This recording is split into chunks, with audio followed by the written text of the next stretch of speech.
വെച്ചു, ചൂടായി, വെളിച്ചെണ്ണ ഒഴിച്ചു. തേങ്ങാക്കൊത്തില്ലാത്തത് കൊണ്ട് തേങ്ങ ഇന്ന് ഇടുന്നില്ല. അതായത് എണ്ണ തിളച്ചു,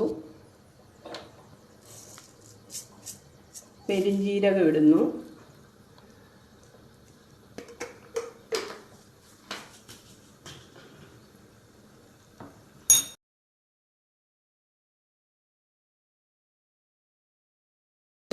പേസ്റ്റ്,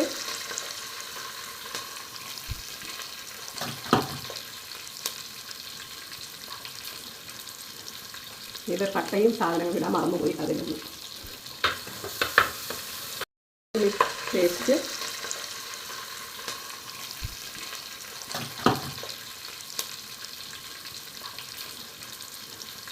ഇത് പട്ടയും സാധനങ്ങളും ഇടാൻ മറന്നുപോയി, അതിലൊന്നും. ഇഞ്ചി വെളുത്തുള്ളി മൂത്ത് തുടങ്ങി. ചെറിയ ഉള്ളി ഇട്ടു, പച്ചമുളക് ഇട്ടു,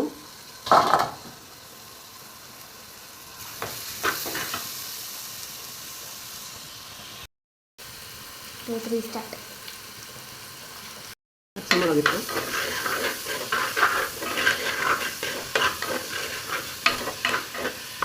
ഉള്ളി, പച്ചമുളക് ഇട്ടു,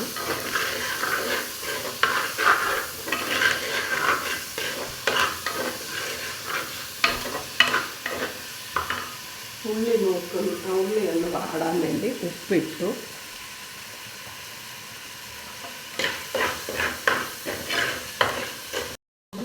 അടുത്തതായി തക്കാളി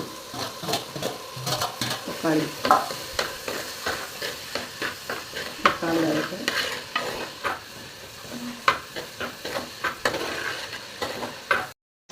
മുളക് പൊടി, മഞ്ഞൾപ്പൊടി, മല്ലിപ്പൊടി,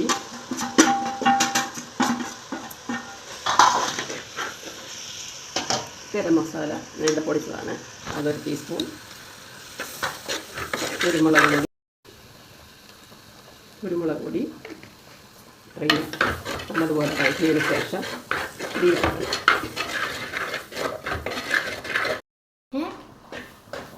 1 കിലോ ബീഫാണ്.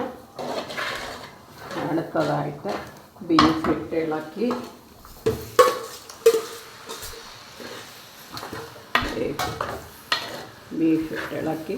ബീഫ് വേവുന്ന അല്ലെങ്കിൽ ഒരു മുറി ചിരട്ട പൊട്ടിച്ച് കഴുകി അതിൻ്റെ അകത്തിട്ടാൽ ബീഫ് നല്ലതുപോലെ വെന്ത് കിട്ടും.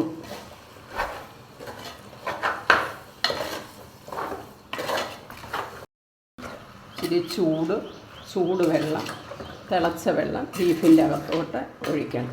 അതിപ്പം ബീഫ് ഇങ്ങനെ ഇരുന്ന് അതിൻ്റെ അകത്ത് വെള്ളം ഇറങ്ങും. അടച്ച് ഒരു 5 മിനിറ്റ് വെക്കുക.